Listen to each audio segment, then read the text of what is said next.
अस्सलाम वालेकुम students.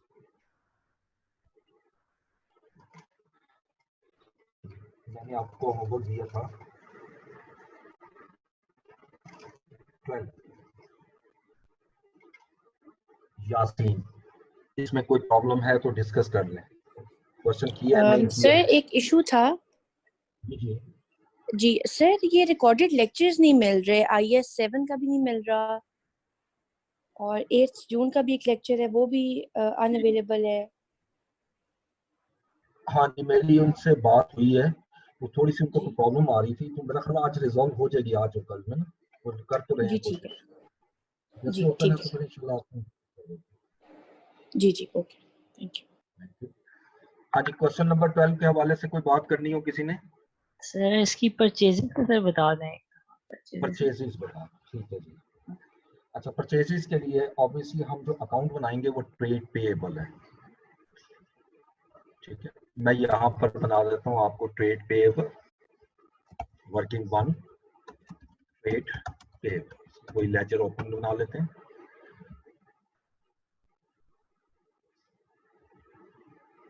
This one, ठीक है। आज लाइनिंग वगैरह मैं नहीं कर रहा, बस डायरेक्ट सॉल्व करते हैं। ओके, अब क्वेश्चन में देखें तो पेएबल जो है हमारे पास कितने दिए हुए हैं। ओपनिंग पेएबल तो है ही नहीं इसमें ना, क्योंकि ये न्यू बिजनेस है और ये सारी लिस्ट डाउन है, इसके अंदर पेएबल नहीं आ रहे, तो ओपनिंग पेएबल तो है ही नहीं। तो इसका मतलब क्रेडिट साइड पे जो भी अमाउंट आएगी वो मेरी परचेजेस हो, बैलेंसिंग। अब डेबिट साइड पे आते हैं, तो डेबिट साइड पे देखें तो हमने कौन कौन सी पेएबल से रिलेट करती है, जरा मूव करते जाते हैं। अच्छा, ये पेमेंट्स एक तो कैश में की है, परचेजेस फॉर रीसेल 165, ये मैं 165 ले रहा हूँ कैश। इसके अलावा फिर नेक्स्ट आइएगा परचेजेस में, ये देखें बैंक में भी परचेजेस फॉर रीसेल आ रही है 14863, 14863, ठीक है। अच्छा इससे नीचे जाएंगे तो ओके, ये अनप्रेजेंटेड चेक्स भी आ रहे हैं। वो कहते हैं cheque drawn on 28 December for 125 for goods purchase was presented to the bank on 4 January. इसका मतलब ये चेक जो है इसमें नहीं आ रहा, तो ये इसमें ऐड करना पड़ेगा, ये 125 इसमें ऐड कर दो, इज इक्वल टू 14863 प्लस 125, ये पेमेंट आ गई। उसके बाद आगे देखिएगा, नेक्स्ट में ये क्लोजिंग बैलेंस दिए हुए, इसमें ट्रेड पेएबल 358 दिया हुआ, तो यहाँ पर मैं बैलेंस कैरी डाउन लिख लूँ और ये आ रहा है आपके पास 358।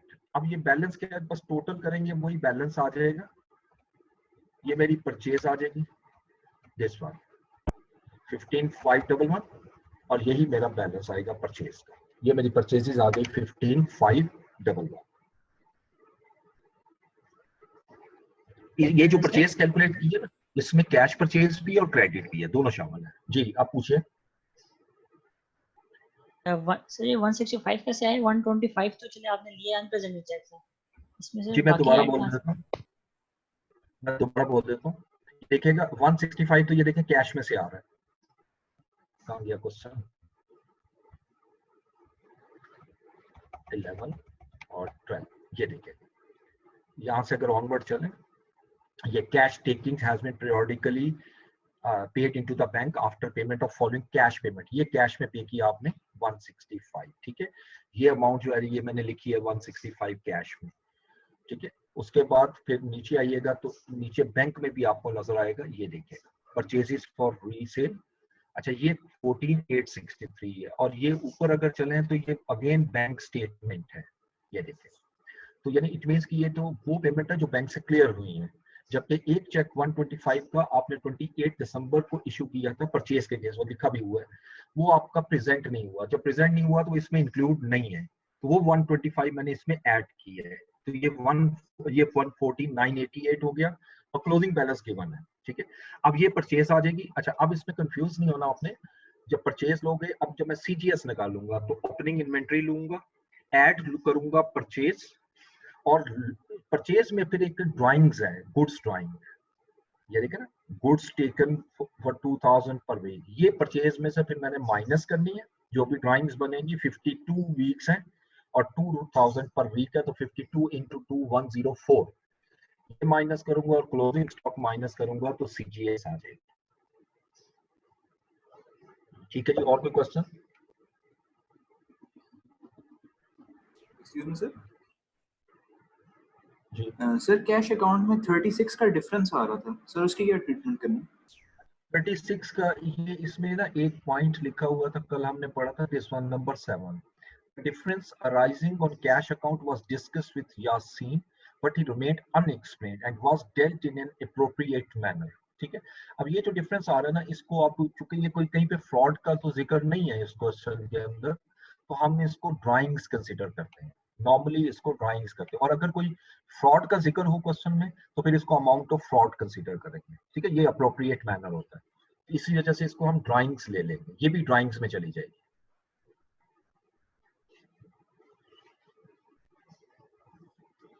और कोई क्वेश्चन? लीजिए, अब जरा नेक्स्ट क्वेश्चन शुरू करते हैं। सर इसमें तीन ड्राइंग्स आएंगे ना सर, एक 36 वाली हो जाएंगी और एक गुड्स वाली हो जाएंगी, एक कैश वाली जो सर 104 है बस। एक कैश, बल्कि 4 ड्राइंग्स होंगी यार, बैंक में भी आ रही है आई थिंक, ये देखिएगा,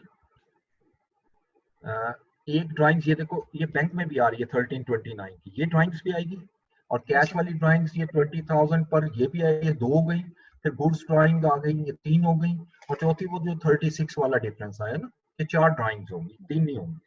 ओके सर। देखिए, अब question number 13, this is very interesting question, fraud question यहाँ से अब शुरू होने लगे। Munira is engaged in trading of garments. She has not maintained proper accounting records. She suspects that some of her employees are involved in some sort of misappropriation of inventory. Clear लिखा हुआ है, misappropriation of inventory. तो ये चीज बड़ी जरूरी है कि आपने ये देखना है, नॉर्मली अगर ना लिखा हो ना, सिंपल फ्रॉड लिखा हो तो वो कैश से निकाला जाता है, और अगर उसने लिख दिया कि फ्रॉड इस जगह से है तो फिर मैं इन्वेंट्री से निकालूंगा, तो मैंने एक इन्वेंट्री अकाउंट बनाना है, उसके थ्रू बस लॉस निकाल लेना है। ठीक है, लिस्ट यानी जो डिफरेंस आएगा ना स्टॉक का, और स्टॉक शॉर्ट हो जाएगा, जितना शॉर्ट होगा वो फ्रॉड होगा। List of creditors receivable inventories prepared by her showed the following, ये सारे ओपनिंग और क्लोजिंग बैलेंस दिए हुए, पेएबल के, रिसीवेबल के और इन्वेंट्रीज के। उसके बाद following transaction were recorded during the year ended 31 दिसंबर 2015, ये कुछ ट्रांजैक्शन उसने दिया, असल में ये पूरा क्वेश्चन नहीं है, इस वजह से वो थोड़ी सी ट्रांजैक्शन दे रहा है। देखिए, sales to staff on cash basis, discount allowed on early payments, bank collections bank, ये वो कैश है जो आपने बैंक में डिपॉजिट करवाया है, paid to supplier in cash, ये आप सप्लायर को पेमेंट कर रहे हो कैश में, trade discount receive, trade discount है, ये कहीं पे भी नहीं आता, बैड डेट्स रिटर्न ऑफ 200। इसे नीचे कुछ इंफॉर्मेशन हमें और दे रहा है कि normal sales are made at cost plus 20%, but staff to sales are made at cost plus 5%। Number 2, about 4% of purchases during the year were defective and had to be sold at 30% below its normal selling price.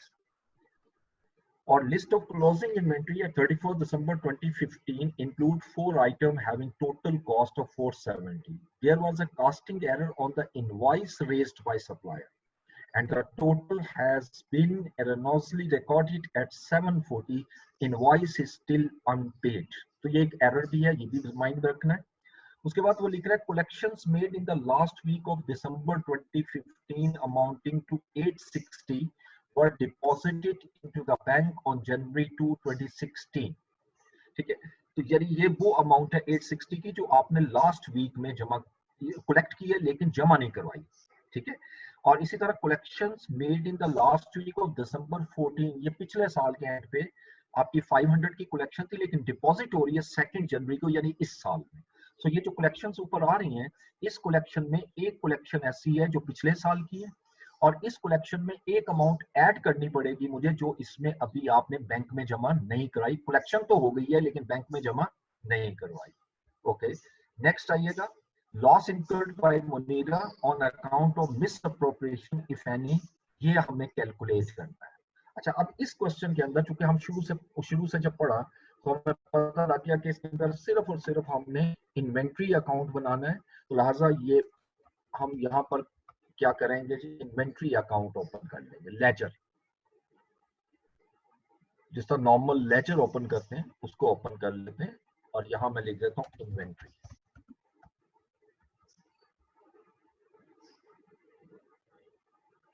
और amount दी हुई है हमें thousands में, तो हम thousands में रखेंगे, और यहां मैं लिख देता हूं रुपीज इन थाउजेंड और रुपीज इन थाउजेंड, ये अमाउंट्स आ।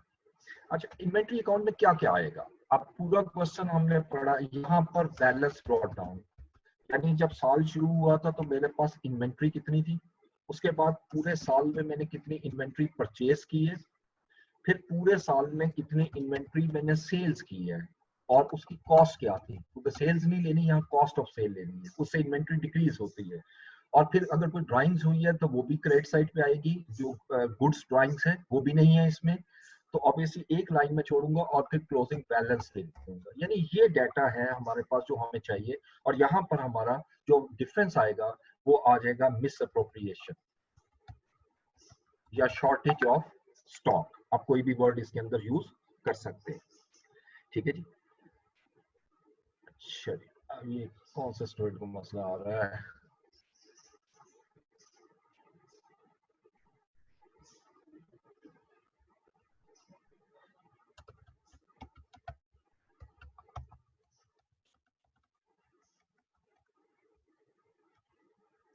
ओके, अब देखिए डाटा में देखते हैं कि ओपनिंग स्टॉक कितना दिया हुआ है।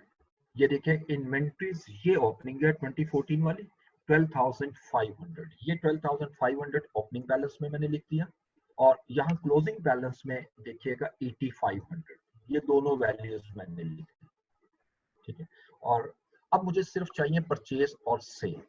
तो पहले मैं परचेज कैलकुलेट करता हूँ, क्योंकि सेल जो है ना वो बेस करती है परचेज पे इस क्वेश्चन में। वो कैसे पता लगेगा कि हम उस पर बेस कर रही है, क्योंकि हमने 2 लाइनें पढ़ी थी और उसके अंदर बड़ा क्लियर लिखा हुआ था कि आपका जो गुड्स है ना वो आप इतने % मार्जिन पे सेल कर रहे हैं, तो मुझे पहले परचेज निकालनी पड़ेगी। सो वेल, पहले परचेज निकालते हैं। परचेज के लिए मैं ट्रेड पेएबल का लेजर बनाता हूँ, यही लेजर जो बना हुआ है इसी को हम चेंज कर लेते हैं। ओपनिंग बैलेंस कितना दिया हुआ है जी पेएबल का? ओपनिंग बैलेंस है 8,000, ये वैल्यूज में सारी हटा देता हूँ, इसको भी हटा दें। ओपनिंग बैलेंस है 8,000। सर इन्वेंट्री अकाउंट में हमेशा कॉस्ट ऑफ सेल्स ही आएगा, क्रेडिट पे सेल नहीं आएगा? ऑलवेज नहीं, सेल तो आ नहीं सकता ना। आप देखो, मैं एक सिंपल एग्जांपल देता हूँ, आप 1 यूनिट खरीदते हो 100 रुपीज का ना, 1 यूनिट, तो आप 1 यूनिट खरीदोगे तो डेबिट साइड पे आ जाएगा ना। अब जब आप उसको, अगर मैं यहाँ सेल लेता हूँ और सेल करता हूँ 120 में, तो ये तो माइनस में चली गई इन्वेंट्री। तो इन्वेंट्री हमेशा कॉस्ट पे होती है, ये हमेशा याद रखना है। इन्वेंट्री अकाउंट जब भी बनाएंगे ना तो सेल को कॉस्ट में कन्वर्ट करना होता है, कि जो गुड क्योंकि इसमें बेची है ना, प्रॉफिट होता है इसलिए। जी जी एग्जैक्टली, वो प्रॉफिट एलिमेंट पे इन्वेंट्री को नेगेटिव कर देगा ना, इस वजह से हम जी उसको जी। नहीं। अच्छा, ओपनिंग स्टॉक, ओपनिंग बैलेंस के बाद पेएबल का क्लोजिंग बैलेंस देखिएगा तो ये 9,500 आ रहा है, ये मैं 9,500 यहाँ लिख देता हूँ। ये टोटल वगैरह हम बाद में चेंज कर लेंगे, वो कोई मसला नहीं है। अच्छा, अब इसके बाद देखिएगा कि हमारी पेमेंट्स कहाँ पे होंगी। देखो, ये लिखा हुआ paid to supplier in cash 12,700, ये पेमेंट की है कैश में 12,700, और इसके अलावा हमने कोई पेमेंट और नहीं की। ठीक है, इसके अलावा हमारी किसी किस्म की और पेमेंट नहीं है, तो इसको आप बैलेंस कर लेते हैं। अच्छा, क्लोजिंग बैलेंस में एक प्रॉब्लम आ रही है, सॉरी, वो भी हमने डिस्कस भी किया, फिर मैंने लिखा नहीं। नंबर 3 देखिएगा यहाँ से, there was a casting error on the invoice raised by supplier and the total has been erroneously recorded at 740। अच्छा, ये इनवॉइस थी 470 की, स्टॉक में आपने 470 ऐड की है, लेकिन बेसिकली एक इनवॉइस थी 470 की, सप्लायर ने 740 लिख के हमें भेज दिया। तो हम तो पेएबल जो रिकॉर्ड करते हैं या सिंगल एंट्री सिस्टम में, वो इनवॉइसेस बेस्ड होते हैं। इसका मतलब है कि ये 740 की अमाउंट ऐड हो चुकी है, हालांकि होनी चाहिए थी 470। तो इसका जो क्लोजिंग बैलेंस आ रहा है 9,500, इसको करेक्ट करना पड़ेगा। ये 9,500 में से मैं पहले 740 लेस करता हूँ, जो रॉन्ग अमाउंट है, और करेक्ट अमाउंट ऐड कर देता हूँ, तो ये मेरा क्लोजिंग बैलेंस आ जाएगा 9230। अब इसको यही बैलेंस यहाँ ले आते हैं, और अब मैं परचेज कैलकुलेट कर लेता हूँ।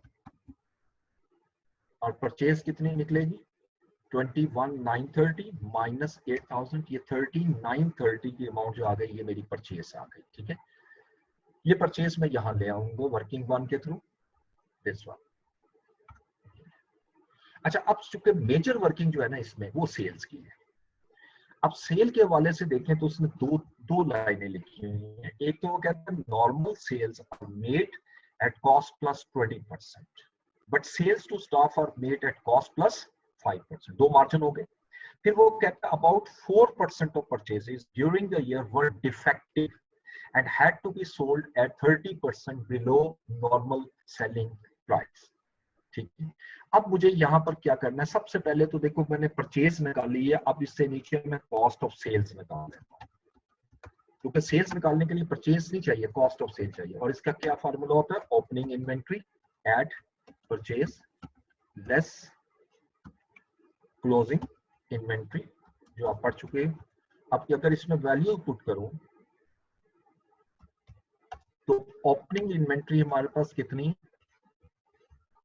बल्कि ये लेटर में दी हुई है, यहां से देख लेते हैं 12,500 ओपनिंग इन्वेंट्री, प्लस करेंगे परचेज अभी निकाली है 13,930 और क्लोजिंग स्टॉक है 8,500। ठीक है, अब अगर इसको कैलकुलेट करें इन अमाउंट तो ये कितनी बन जाएगी, ये आ जाएगी 17,930। ये मेरी कॉस्ट ऑफ गुड्स सोल्ड आ गई।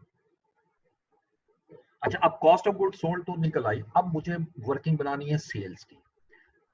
तो सबसे पहले मुझे क्या करना है, पहले सेल निकालनी है, फिर उसको कॉस्ट में कन्वर्ट करना है। ठीक है, और फिर ये एक कॉस्ट ऑफ सेल्स तो मैंने ये निकाली हुई है, और फिर फर्दर जो कॉस्ट ऑफ सेल आएगी उसमें देखेंगे कितना डिफरेंस क्रिएट होता है। तो पहले मैं ट्रेड रिसीवेबल का लेजर बनाऊंगा इसके थ्रू, वर्किंग टू ट्रेड रिसीवेबल्स। अब रिसीवेबल्स ये सारा हटा देते हैं।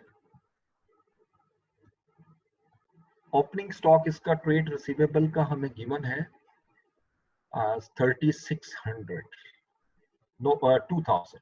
ट्रेड रिसीवेबल का ओपनिंग बैलेंस है 2000, ये डेबिट साइड पे आ जाएगा। ठीक है, और क्रेडिट साइड पे ट्रेड रिसीवेबल का बैलेंस जो है वो हमें दिया हुआ है उसने, हाउ मच 3600। ये हम यहाँ लिखते हैं कैरी डाउन 3600। अब देखते हैं इसमें ट्रेड रिसीवेबल से रिलेटेड क्या क्या चीजें दी है। यहाँ तो हमारी सेल्स आ जाएगी जो फाइंड करनी है। ओके, अब यहाँ देखिएगा सबसे पहले लिख रहा है sales to staff on cash basis. अब मैं टोटल सेल निकालना चाह रहा हूँ। प्लीज ये जैसे मैंने सिंगल एंट्री में बताया था कि जरूरी नहीं है कि ट्रेड रिसीवेबल से क्रेडिट सेल निकालना, मैं टोटल सेल अगर निकालना चाह रहा हूँ तो मैं इसको यहाँ ले आऊंगा, यानी ये कैश 315, क्योंकि यहाँ लाऊंगा तो ये ऑटोमेटिकली वहां ऐड हो जाएगी। उसके बाद ये नेक्स्ट आइएगा, इससे नीचे लिखते हैं discount allowed on early payment 360, discount allowed जो है वो 360। अब इसको नीचे मूव कर देते हैं, इसमें और चीजें भी आएगी। अच्छा, डिस्काउंट अलाउड के बाद कलेक्शंस बैंक, जो बैंक में आपने कैश जमा कराया है यानी बैंक। अच्छा, ये तो वो है ना जो आपने, अच्छा कलेक्शंस है ना, कलेक्शंस, ये बैंक नहीं लेनी मैंने, यहाँ कलेक्शन लेनी है, यानी जो आपने कलेक्शन की है फ्रॉम डेटर्स। अब ये कैसे निकलेंगी, देखो इसके अंदर मैंने पहले बताया था कि ये 18,000 की कलेक्शन जरूर है, लेकिन ये बैंक का वर्ड है। बैंक का वर्ड का मतलब है कि 18,000 की कलेक्शन मैंने बैंक में इस साल में जमा कराई, और यहाँ वो लिख रहा है collection made in the last week of December amounting to 860 were deposited into the bank on 2016। यानी इट मींस कि इस साल की एक कलेक्शन है 860 रुपीज की, वो आपने इस साल जमा नहीं करवाई, वो अगले साल जमा हो गई, तो वो तो इसमें शामिल नहीं है, जबकि कलेक्शन इस साल की है, तो ये 860 में इसमें ऐड करूंगा। इसी तरह likewise collection made in the last week of December 14, जो पिछले साल की आखिरी हफ्ते की जो कलेक्शन थी 500 रुपीज की, were deposited into the bank on 2 January, ये 2 जनवरी 2015 को जमा कराई इस साल में, यानी ये 18,000 की जो अमाउंट आ रही है इसमें ये 500 इंक्लूड है, जबकि ये नहीं होना चाहिए क्योंकि ये इस साल की कलेक्शन नहीं है। तो सिंपली क्या करूं मैं, 18,000 में 860 प्लस करूंगा और 500 माइनस कर दूंगा, तो ये मेरी कलेक्शन आ जाएगी। यानी 18,000 प्लस 860 माइनस 500, ये मेरी कलेक्शन आ जाएगी। 18,000 की जो अमाउंट है वो कलेक्शन वो है जो आपने बैंक में जमा करवाई है, ठीक है। मुझे वो चाहिए जो एक्चुअल कलेक्शन है। अब इसके अलावा देखें, इससे आगे आइएगा, पेड टू सप्लायर, ये तो वो सर creditors वगैरह 500 इस साल की नहीं है कलेक्शन? नहीं, पिछले साल की है। डिपॉजिट इस साल में हुआ है। अब देखिएगा लास्ट वीक ऑफ दिसंबर 14 और वर डिपॉजिटेड ऑन 15, ठीक है। ये इस साल डिपॉजिट हुई है, लेकिन इस साल की ये कलेक्शन नहीं है, ये पिछले साल की कलेक्शन, इसलिए लेस की है। ओके, अच्छा, अब इसमें आखिर में देखिएगा एक चीज और नजर आ रही है, बैड डेट्स हैं आपके 200 के, ये बैड डेट्स आ गए 200 के। अब मैं इसको टोटल करता हूं और कोई चीज नहीं है इसके बाद, डिस्काउंट रिसीव नहीं है, अलाउड है, वो ट्रेड डिस्काउंट है, ट्रेड डिस्काउंट कहाँ आएगा। अब इसको आप कर लें प्लस, इसको प्लस किया 22835, ये 22835 आ गया। अब इसमें सेल्स निकालनी है आपने, और ये सेल्स जो है ये आ गई अब 2835। प्लीज ये याद रखिएगा, इस सेल के अंदर आपकी इंक्लूड है कैश सेल, 315 सेल भी इंक्लूड है। अब आइएगा यहां पर एक वर्किंग जिसमें मैं कॉस्ट ऑफ सेल्स निकाल रहा हूं with the help of this value, working 2, ठीक है। अब वर्किंग 3 करेंगे, इसको 3 कर लेते हैं, और इसको हेडिंग दूंगा कॉस्ट ऑफ सेल्स। ये दूसरे तरीके से कॉस्ट ऑफ सेल्स नहीं निकालनी, क्योंकि अगर मैं उस तरीके से निकालता हूं जो मैंने पहले कैलकुलेट की, मैंने सिर्फ समझाने के लिए कैलकुलेट की है। ये जो 17,930 की अमाउंट कैलकुलेट की है, इसके अंदर तो मिस अप्रोप्रिएशन शामिल है ना, क्योंकि क्लोजिंग इन्वेंट्री आपकी कम हो गई शॉर्ट होने की वजह से, तो ये तो गलत हो जाएगा। इसलिए मुझे ओरिजिनल कॉस्ट ऑफ सेल्स चाहिए। अब ओरिजिनल कॉस्ट ऑफ सेल्स के लिए मैं क्या करता हूं, मैं इसकी कैलकुलेशन के लिए दो कॉलम बना, एक सेल्स का कॉलम बना लेता हूं, एक कॉस्ट का, और आगे कैलकुलेशन शो कर देंगे। लेकिन क्वेश्चन जब जैसे जैसे क्वेश्चन आ रहा है उस तरह चलते जाएं। Normal sales are made cost plus 20%, इसको अभी छोड़ दें नॉर्मल सेल को, but sale to staff are made at cost plus 5%। अब सेल्स टू स्टाफ दी हुई है ना 315। अच्छा, अब सेल्स टू स्टाफ सेल्स लिख देते हैं, स्टाफ सेल्स ये 315, इसकी कॉस्ट निकालनी है। अब इसकी कॉस्ट कैसे निकलेगी, उसने कहा है कि ये हम सेल कर रहे हैं कॉस्ट प्लस 5% पर। इसका मतलब है कि ये जो अमाउंट है 315 की, ये मैं वर्किंग यहां शो करूंगा, ये 315 की जो अमाउंट है ये आपकी 105% हुई, और मैंने इसको 100% पे कन्वर्ट करना है। ये कैलकुलेशन जब करूंगा तो ऑटोमेटिकली कॉस्ट आ जाएगी, यानी 315 into 100 डिवाइडेड बाय 105, ये 300 की मेरे पास कॉस्ट आ गई, ठीक है। यानी मैं कह सकता हूँ 300 की गुड्स खरीदी थी और 315 में आपने सेल किए स्टाफ को। इससे आगे चलिएगा नेक्स्ट में, वो कहता है about 4% of purchases during the year were defective and had to be sold at 30% below normal selling price. Okay, fine. अब 4% ऑफ परचेज, इसको मैं लिखूंगा डिफेक्टिव। 4% ऑफ परचेज जो है वो कॉस्ट में आएगी ना। अब परचेज है मेरी 13,930, इसका मैं 4% लेता हूँ, यानी 557,000 की जो गुड्स हैं, ये राउंडिंग है, ये आपकी कॉस्ट है। इसको आपने सेल किया है नॉर्मल प्राइस से 30% कम पे। अब नॉर्मल प्राइस क्या है, कॉस्ट प्लस 20%। देखिए इसकी अब वर्किंग कैसे बनाऊंगा, 557 अमाउंट है, अगर मैं इसको नॉर्मली सेल करूं तो 20% पे सेल होती है, मल्टीप्लाई 120 डिवाइडेड बाय 100, ये नॉर्मल सेल प्राइस आ जाएगी। और अब वो कह रहा है कि 30% बिलो पे सेल किया है, तो इसका मतलब 70% पे सेल की है, इसका 70% ले लो, ठीक है। तो ये मेरे पास ऑटोमेटिकली सेल्स आ जाएगी। तो अब इसको अगर कैलकुलेट करें 557 इंटू 120 डिवाइड बाय 100 इंटू 70%, तो 468 में सेल की है। यानी जो डिफेक्टिव गुड्स हैं उसकी कॉस्ट थी 557 और आपने उसको सेल किया 468 में। अच्छा, अब बाकी जो रिमेनिंग सेल है, अब बाकी भी जो सेल हुई है ना, वो कह रहा है कि normal sale are made at cost plus 20%। बाकी जितनी भी सेल होगी ना वो नॉर्मल सेल्स होगी। अब नॉर्मल सेल्स कितनी बनेगी, उसके लिए मैं टोटल सेल्स ले लेता हूँ। टोटल, अब टोटल सेल मेरे पास ऑलरेडी कैलकुलेटेड है, ये देखो 20,835। इस टोटल में ये दोनों इंक्लूड हैं और नॉर्मल सेल भी इंक्लूड है। तो मैं अगर 2835 में से इन दोनों अमाउंट्स को माइनस कर दूं तो ये 20052 मेरी नॉर्मल सेल्स आ जाएगी। सर प्लीज डिफेक्टिव एक बार रिपीट करें।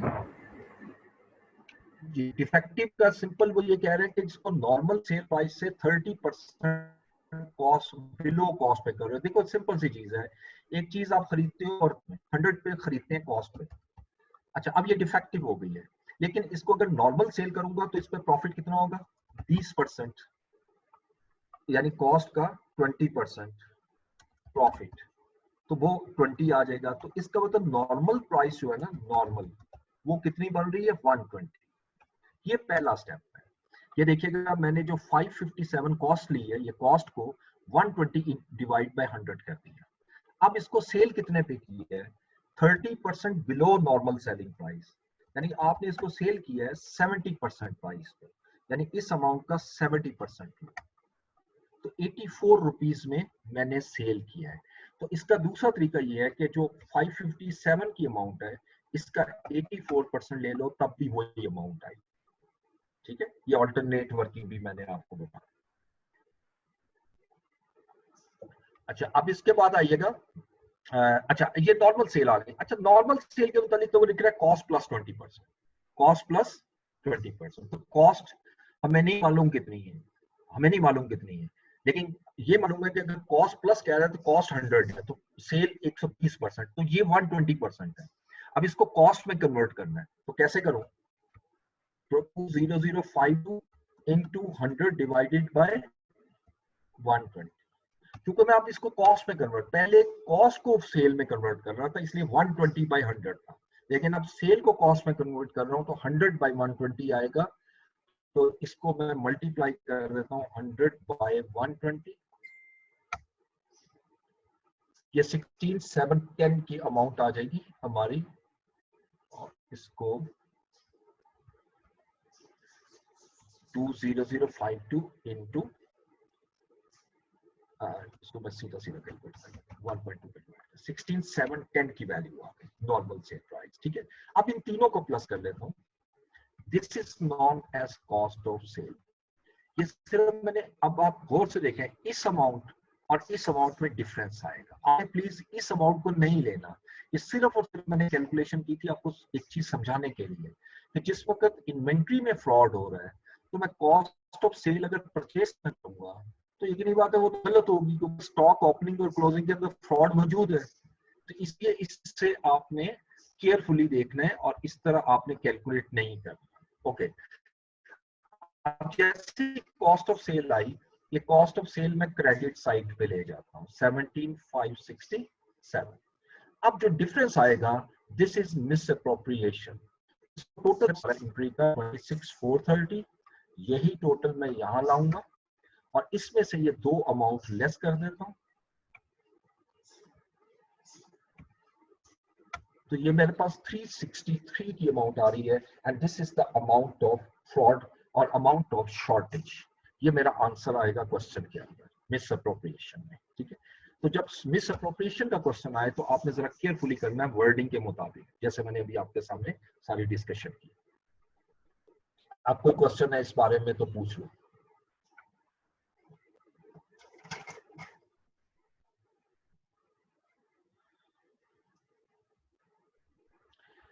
नेक्स्ट क्वेश्चन आएंगे।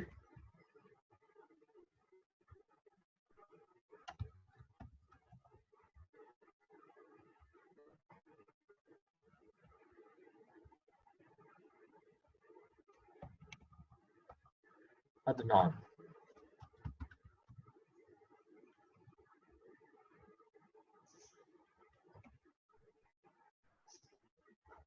इसको भी सेटिंग कर लेते हैं।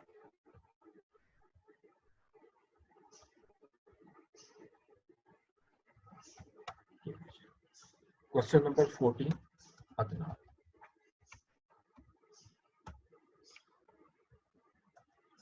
अब ये क्वेश्चन पढ़िएगा। Adnan runs a wholesale business. On December 31, 2015, he realized that his cash and bank balances have reduced considerably.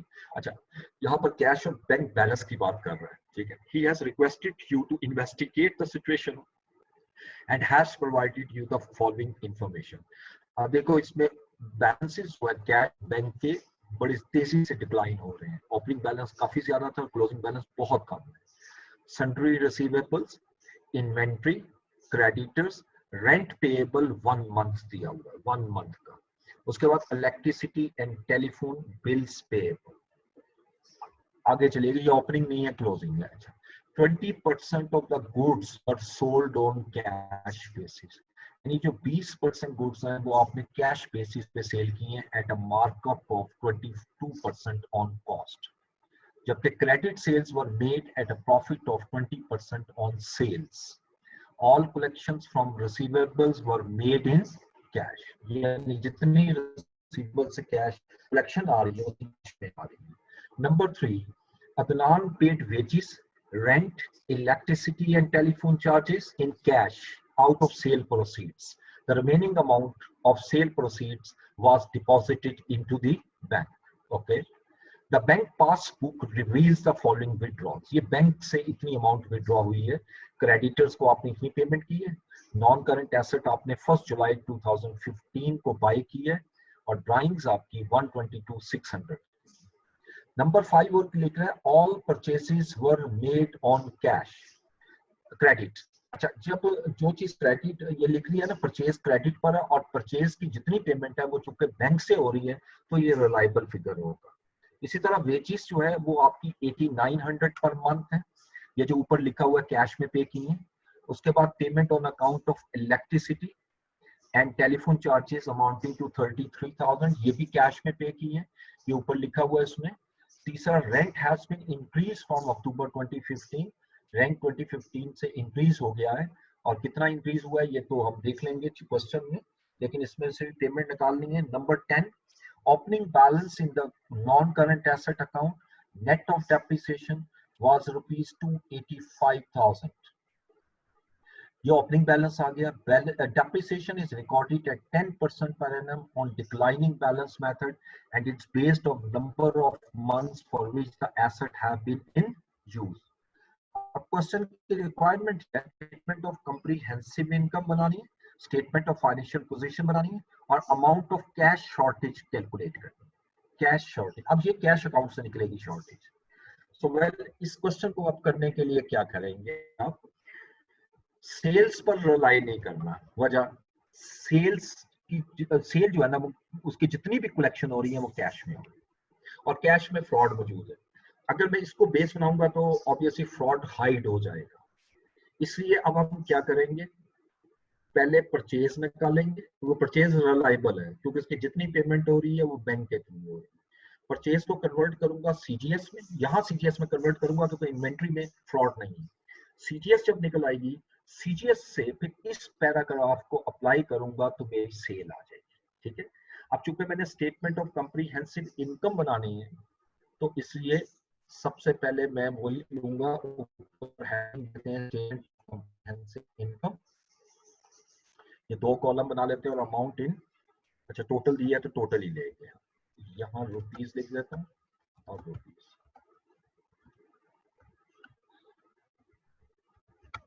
इसमें पहली लाइन में मैं लिखूंगा जी name of the business, second statement of comprehensive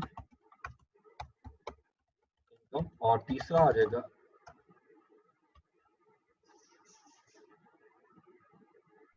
for the year ended 31st December 2015।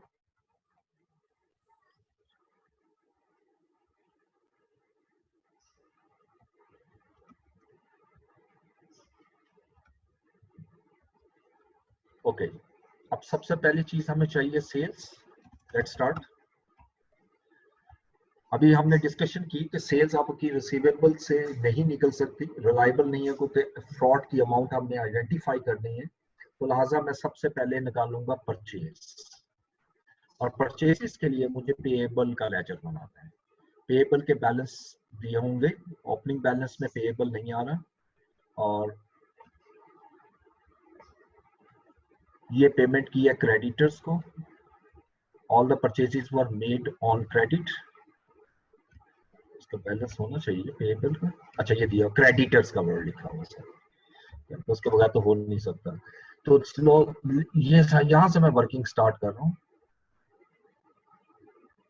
इसमें सबसे पहला मैं लेजर बना रहा हूँ ट्रेड पेएबल्स। वर्किंग वन जो है ना वो मेरी है परचेसेस की। मैं पहले परचेज कैलकुलेट कर रहा हूँ,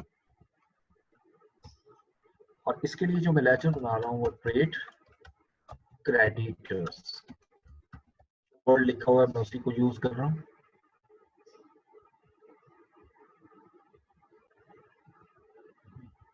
रुपीस और रुपीस। अब क्रेडिटर्स का बैलेंस लेके आते हैं। ओपनिंग बैलेंस किस साइड पे आएगा?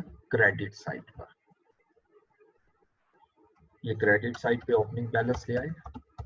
सर ये फ्रॉड वाली बात समझ नहीं आई, आप क्या कह रहे हैं? हम पहले सेल क्यों नहीं निकाल रहे? जी, सेल इसलिए नहीं निकाल रहे कि एक लाइन आपने पढ़ी है। पहले तो आप चले, मैं एक सीक्वेंस समझाता हूँ आपको। आप ये देखो कि आपका फ्रॉड किस में है। आपका फौरन आंसर होगा कैश में, ठीक है। जब उसने ये लिखा है कैश में फ्रॉड है, तो फिर आप कैश में जो चीज आ रही है या जा रही है उसको नहीं बेस बनाओगे। आप देखें दो चीजें होती हैं, परचेज और सेल। सेल जो है वो सारी कलेक्शन हो रही है कैश में, और परचेज की सारी पेमेंट हो रही है बैंक में। तो आप मुझे बता दो रिलायबल फिगर कौन सा हुआ? आगे समझ बात? जी। इसलिए हम पहले सेल नहीं लेंगे, ठीक है। फिर अगर लेकिन ऐसा रिसीवेबल्स कैश और बैंक दोनों में होता फिर हम क्या करते हैं? अगर रिसीवेबल कैश और बैंक दोनों में होता और पेएबल सिर्फ बैंक में होता तब भी मैं पेएबल लेता, ठीक है।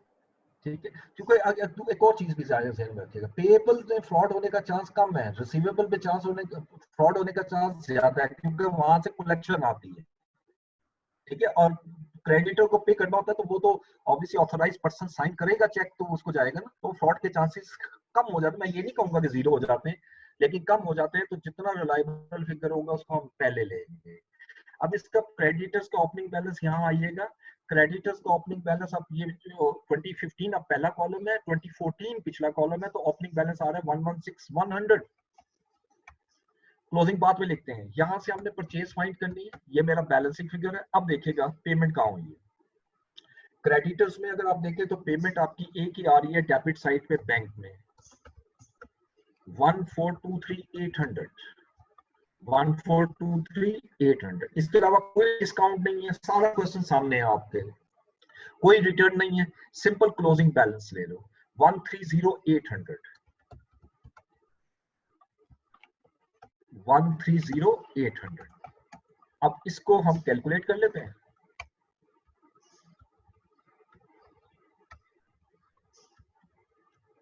अब इसका जो बैलेंस आएगा वो मेरी परचेज हो जाएगी, 1438,500 जो है वो मेरी परचेज आ गई, ठीक है। अच्छा, अब परचेज मुझे कन्वर्ट करना है सीजीएस में। अब मैं सीजीएस में कन्वर्ट करूँ, और सीजीएस के लिए अब फार्मूला मुझे लिखने की जरूरत नहीं है, वो आपको आता है। मैं डायरेक्ट वैल्यू यहां ला रहा हूँ। ओपनिंग स्टॉक कितना है?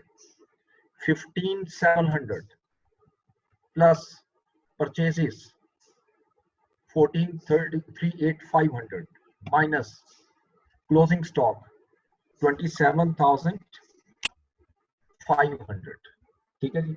इसको प्लस माइनस करेंगे तो आपके पास ये मेरे पास कॉस्ट ऑफ गुड्स सोल्ड आ गई। इसको मैं यहाँ ले आता हूँ इसके सामने।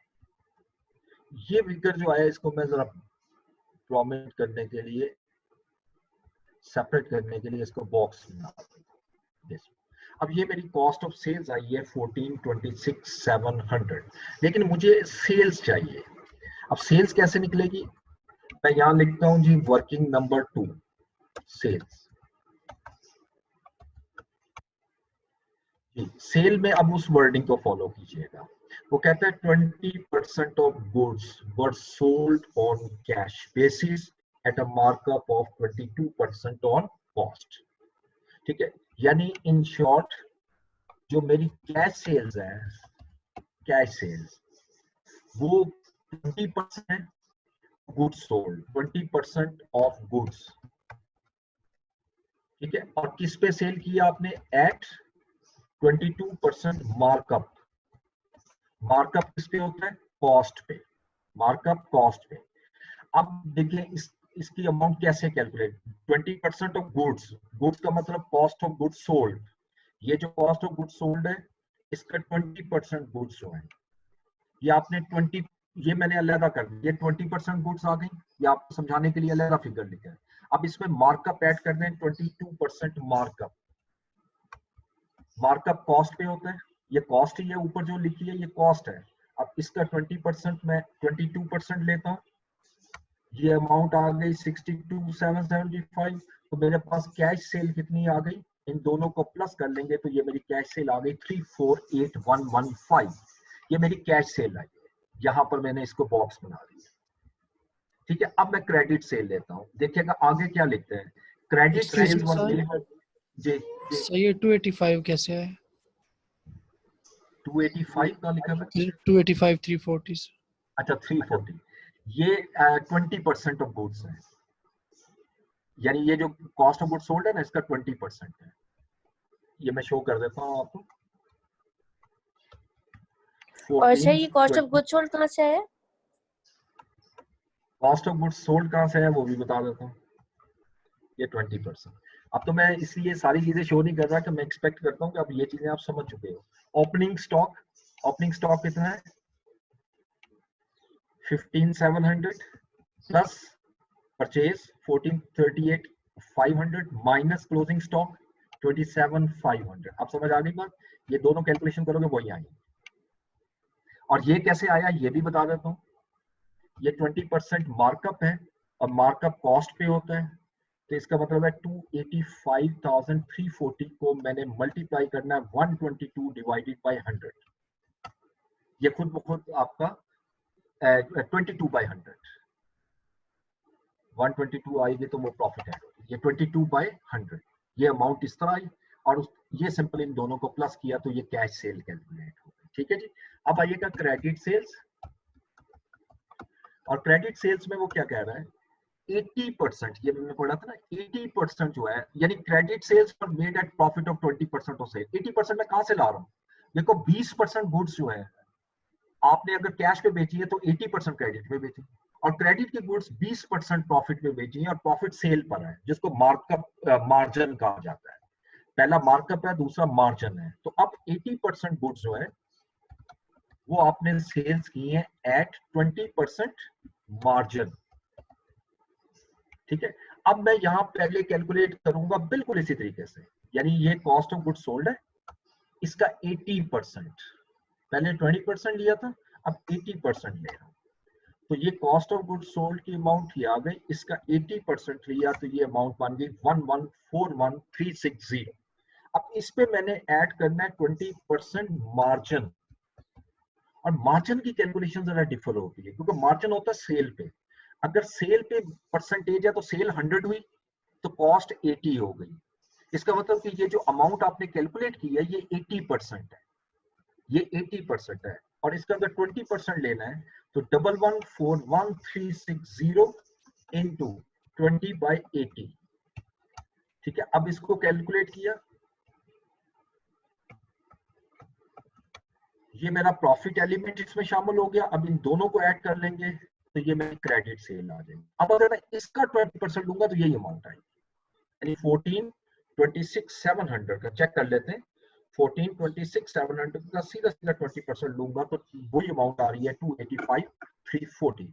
अब ये दूसरी अमाउंट आ गई, this one is the credit sales. अब ये दो अमाउंट आ गई, अब मुझे टोटल सेल्स चाहिए जो मैंने स्टेटमेंट ऑफ कॉम्प्रिहेंसिव इनकम में लेके जानी है, तो वो इन दोनों को प्लस करके आई, दिस वन। और इसको अब मैं बोल्ड कर रहा हूं और बॉक्स बना रहा हूं। ये मेरी सेल्स आ गई, जो मैंने मुझे रिक्वायर्ड है। इस सेल को मैं यहां लाऊंगा इस कॉलम, ठीक है। ये सिर्फ पहली वर्किंग इंटरेस्टिंग थी इसमें, उसके बाद क्वेश्चन में कुछ भी नहीं। अब आइए कॉस्ट ऑफ सेल्स। अब मैं पूरा भी शो करूं कोई मसला नहीं, क्योंकि कॉस्ट ऑफ सेल ऑलरेडी मैं कैलकुलेट कर चुका हूं वर्किंग नंबर 1 में, और सेल्स में शो कर चुका हूं वर्किंग नंबर 2 में। तो कॉस्ट ऑफ सेल हम ऑलरेडी कैलकुलेट कर चुके हैं, और वो यहां से माइनस कर देता हूं, और कॉस्ट ऑफ सेल की वैल्यू मेरी ये है 1426। ये लेस हुआ। अब सेल्स में से कॉस्ट ऑफ सेल लेस कर दूंगा, तो मेरे पास ग्रॉस प्रॉफिट आ जाएगा। यहाँ कोई जरूरत नहीं है वो कैलकुलेट करने की कि जी आप पहले ओपनिंग स्टॉक लिखो परचेज, क्योंकि वो ऑलरेडी हो चुका है। आप सीधा यहाँ पर इसी तरीके से लिख सकते हैं। ये मेरे पास ग्रॉस प्रॉफिट कैलकुलेट हो चुका है। अब मैंने इसमें से एक्सपेंसेस लेस कर दिए। अब एक्सपेंसेस केयरफुली लेस करने हैं आपने। कौन कौन से एक्सपेंसेस आएंगे तरतीब से चलते जाइएगा। ये तो बैलेंस शीट है, यहाँ पर आएगा, लेकिन बैलेंस शीट में आपने सिर्फ देखना है अक्रूड और प्री पेमेंट कौन सा है। रेंट अक्रूड है और इलेक्ट्रिसिटी और टेलीफोन अक्रूड है, ये दो अक्रूड आ रहे हैं। सो वहां से यहाँ से चलिएगा। ये सेल्स का डाटा था। ये सारे एक्सपेंसेस बता रहे कैश में किए हैं। खैर हमें इससे फिलहाल कंसर्न नहीं, हमें तो एक्सपेंसेस चाहिए। अच्छा, बैंक में कोई एक्सपेंस नहीं आ रहा। All purchases were on credit. Wages पहला आ रहा है 8900 per month wages, 8900 per month. तो 8900 को मैं 12 से मल्टीप्लाई कर देता हूँ, ये मेरा पहला एक्सपेंस आ गया 106800 वेजेस। उसके बाद नेक्स्ट आ रहा है payment on account of electricity 33,000, लेकिन इलेक्ट्रिसिटी का अक्रूड भी आ रहा है और क्लोजिंग अक्रूड है, ओपनिंग नहीं है। तो ना भी लेजर बनाओ तो इसमें कोई मसला नहीं है, इजीली निकल आता है। इलेक्ट्रिसिटी जो मैंने पे किया ना पूरे साल में वो 33,000 है, प्लस जो पे नहीं किया वो भी तो एक्सपेंस है ना, वो 8800 जो क्लोजिंग आ रहा है, वो 8800 इसमें मैं प्लस कर देता हूँ। ये मेरे पास इलेक्ट्रिसिटी एक्सपेंस आ जाएगा। अच्छा, उसके बाद नेक्स्ट आ रहा है rent has been increase from October 2015। Rent जो है वो कह रहा है मेरा अक्टूबर 2015 से इंक्रीज हुआ। कोई डाटा नहीं दिया, रेंट कितना है क्या नहीं है वो हमें यहाँ से पता लगेगा। देखो ये उसने 2014 में लिखा है 3500 का एक महीने का रेंट पेएबल है। इसका मतलब है कि जब ये साल शुरू हुआ था तो रेंट 3500 पर मंथ था, लेकिन अक्टूबर से फिर ये बढ़कर 4500 हो गया। तो मैं बड़े इजीली कैलकुलेट कर लूंगा इसको वर्किंग 3 में ले आता हूँ रेंट, ठीक है। तो मैं यहाँ लिखता हूँ रेंट फ्रॉम जनवरी टू, अक्टूबर से पहले कौन सा मंथ आएगा, सितंबर। ये कितने मंथ बन रहे हैं, 9। इसमें रेंट बनेगा 3500 इंटू 9। ये पहली अमाउंट आई 3500 इंटू 9। उसके बाद फिर रेंट आइएगा, जुलाई से बढ़ गया, उसने ये सिर्फ हिंट दिया है। अक्टूबर से बढ़ गया, अक्टूबर टू दिसंबर, और बढ़कर कितना हो गया वो हमने देखा 4500 इंटू 3 मंथ। ये 3 मंथ का रेंट 4500 इंटू 3, ये बनेगा 13500। तो टोटल रेंट एक्सपेंस कितना आया आपका, जो आपने एसओसीआई में लेके जाना है, दैट इज 45,000। ये 45,000 की अमाउंट यहाँ रेंट में आ जाएगी, और इसको मैं रेफरेंस दे दूंगा working number 3। Sir rent increase की अमाउंट आप दोबारा बता दें।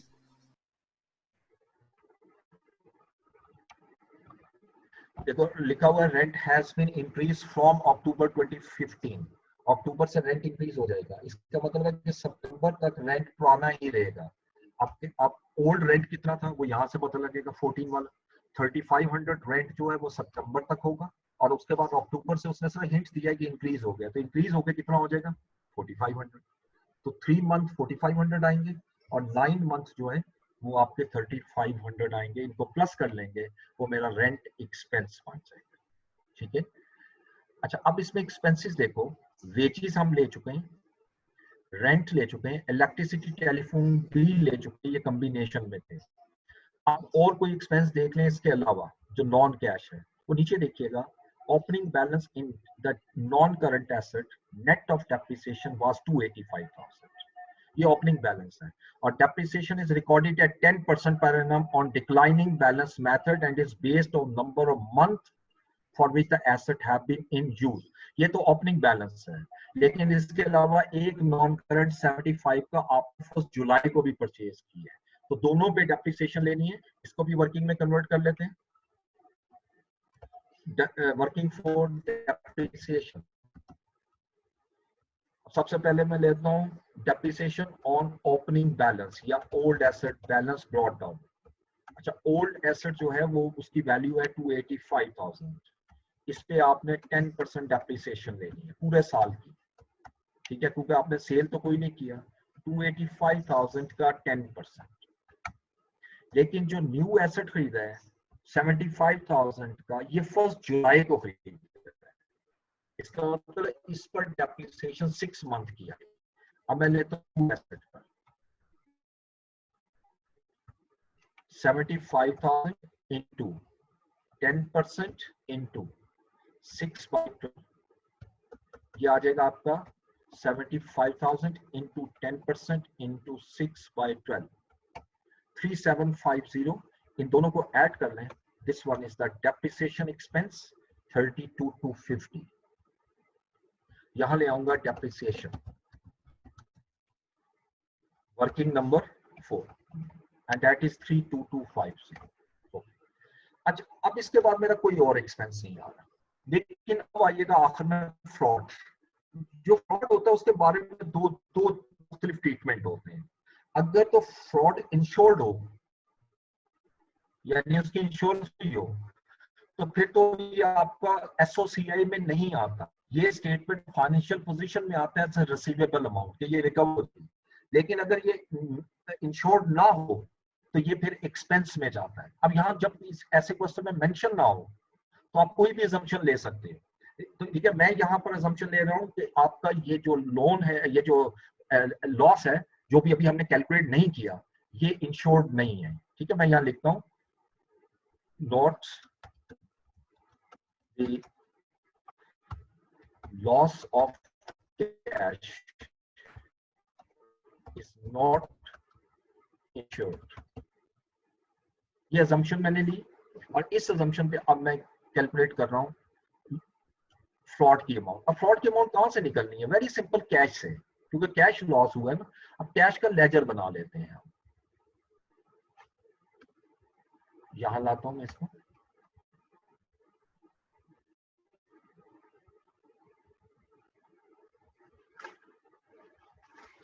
और वर्किंग 5 जो है that is amount of fraud. Working 5 है, मैंने 2 लिख दिया, इसको चेंज कर। अच्छा, अब यहां मैंने जो लेजर बनाना है वो कैश का है। पहले सब कुछ खत्म करते हैं, इवन ये भी मैं नीचे ले जाता हूं क्योंकि ये ज्यादा अमाउंट आएगी। चलिए, अच्छा, कैश का ओपनिंग बैलेंस और क्लोजिंग बैलेंस दोनों के बारे में। ओपनिंग बैलेंस है 14,300 और क्लोजिंग बैलेंस भी मैं यहाँ लिख लेता हूँ, ये बिल्कुल है। Balance sheet is 700। ओके, अब आगे चलते हैं। सिर्फ कैश से रिलेटेड देना है। 20% गुड्स आपने कैश पर सेल की हैं, कैश पर, तो ये कैश सेल हो गई। तो कैश सेल हम ऑलरेडी कैलकुलेट कर चुके हैं। तो कैश सेल्स कितनी आई? ये कैश सेल आ रही है मेरे पास 348,115, ये यहाँ आ जाएगा। अच्छा, फिर जो क्रेडिट सेल आपने की है उसके अगेंस्ट भी तो कैश आया है ना, वो भी यहाँ लेना है, अकाउंट रिसीवेबल। अब अकाउंट रिसीवेबल से कितना कैश आया है, इसके लिए मुझे वर्किंग 6 बनानी है, अकाउंट रिसीवेबल का लेजर। अब अकाउंट रिसीवेबल का लेजर बनाते हैं।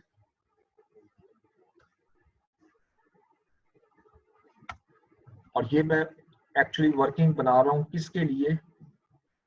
वर्किंग 6 में बना रहा हूं कलेक्शन फ्रॉम रिसीवेबल्स।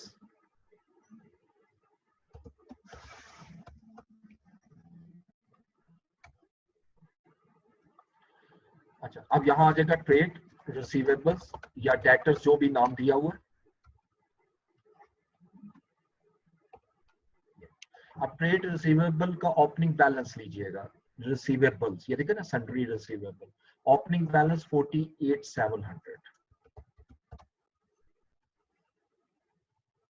और क्लोजिंग बैलेंस यहां लिख लेते हैं, और क्लोजिंग बैलेंस दिया हुआ है इसने 80900। यहां मेरी क्रेडिट सेल्स आएगी, और क्रेडिट सेल्स कितनी है हमारी, ये ऑलरेडी कैलकुलेटेड है, 1426700, ये हमारी क्रेडिट सेल्स आ गई। अच्छा, अब इसके केस देखना है हमें कितनी कलेक्शन हुई है। वो ये लिख रहा है कि जितनी भी कलेक्शन हुई है वो कैश में हुई है, ये क्लियरली लिखा हुआ, all collections from receivables were made in cash. ठीक है, और इसके अलावा कोई बैड डेट्स नहीं है, कोई रिटर्न नहीं है, और किसी किस्म का कोई डिस्काउंट नहीं है। तो सिंपल आप यहाँ पर जो बैलेंस आ रहा है वो कैश आ जाएगा, और यही मैंने फाइंड करना था। यानी इस टोटल में से इसको लेस कर दिया तो ये 1394,500 का कैश कलेक्ट हुआ आपका डेटर्स से, 1394,500 का कैश आपका कलेक्ट हुआ अकाउंट रिसीवेबल से। उसके बाद अब आइएगा पेमेंट्स की तरफ। नंबर 2 देखें, ये उसने कहा जी पेमेंट 3 कैश में की है, वेजेस कैश में की है, तो वेजेस हम पहले लिख लेते हैं। वेजेस हमने कितनी पे की है वो यहां से मिल जाएंगी 106,800। इसके अलावा रेंट वो कहता है कैश में पे की है।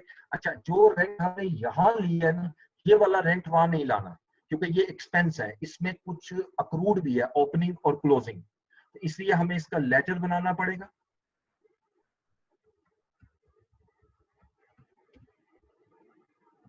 वर्किंग 7 में बना रहा हूं, रेंट पेड, ठीक है, तो इसके लिए रेंट का अकाउंट बनाते हैं। ओपनिंग अक्रूड दिया हुआ है क्वेश्चन में, देखिएगा ओपनिंग रेंट पेएबल है 3500, बैलेंस बीटी 3500, और क्लोजिंग बैलेंस जो दिया हुआ है वो दिया हुआ है 4500, और जो अमाउंट आपने एसओसीआई को ट्रांसफर की है वो यहां ले आते हैं। एसओसीआई को जो अमाउंट ट्रांसफर किया आपने रेंट की वो है 45,000। अब जो डिफरेंस आएगा वो नेचुरली मेरे पास कैश की अमाउंट आ जाएगी जो मैंने एक्चुअली पे किया है, ये is equal to this amount minus this amount, तो ये मेरे पास 44,000 कैश आ गई। ये मैंने कैश पेमेंट की है, और ये पेमेंट मैं यहाँ लाता हूँ रेंट वर्किंग नंबर 7, और इस अमाउंट को यहाँ ले आऊंगा 44,000। ये अच्छा, रेंट के बाद तीसरा एक्सपेंस आपने पे किया इलेक्ट्रिसिटी, ये लिखा हुआ है, और इलेक्ट्रिसिटी जो लिखा हुआ है लिखा हुआ पेमेंट, तो ये एज इट इज उठा लीजिएगा 33,000। अब ये सारा रिकॉर्ड करने के बाद आप देखते हैं कि जो बैंक में रकम कितनी जमा कराई है आपने, बैंक में रकम कितनी, क्योंकि वो कह रहे ना कि जितनी भी अमाउंट है रिमेनिंग अमाउंट वो आपने बैंक में डिपॉजिट करवाई है, इसके लिए मुझे बैंक अकाउंट बनाना पड़ेगा। अब ये वर्किंग एट आएगी, और वर्किंग एट में मैं क्या कैलकुलेट कर रहा हूँ, deposit cash into bank, bank account बनाए, बैंक अकाउंट का ओपनिंग और क्लोजिंग बैलेंस लें, ये सारा खत्म किया। ओपनिंग बैलेंस कितना है बैंक का 349,100, और यहाँ पे जो कैश आपने जमा कराया वो मैंने फाइंड करना है, वो मुझे नहीं मालूम। अब पेमेंट्स दी हुई हैं, वो पेमेंट्स लिख लें, 3 पेमेंट्स हैं, और एक पेमेंट है क्रेडिटर्स की, बैंक के थ्रू जो पेमेंट की है क्रेडिटर्स को, और वो ये पेमेंट है आपकी 1423800। उसके बाद सेकंड पेमेंट आपने नॉन करंट एसेट बाय की है 75,000 जो चेक के थ्रू। उसके बाद थर्ड पेमेंट आपने की है ड्राइंग्स की है बैंक से 122,600, और उसके बाद क्लोजिंग बैलेंस लिख लेते हैं। क्लोजिंग बैलेंस कितना है जी बैंक का, और क्लोजिंग बैलेंस आप देखिएगा बैंक का 103,400। अब इन सबको प्लस माइनस करने के बाद, इसको पहले प्लस कर लें चारों को, ये प्लस किया, ये अमाउंट आई, इसी अमाउंट में से ये अमाउंट लेस कर दें, ये आ गया 1375700।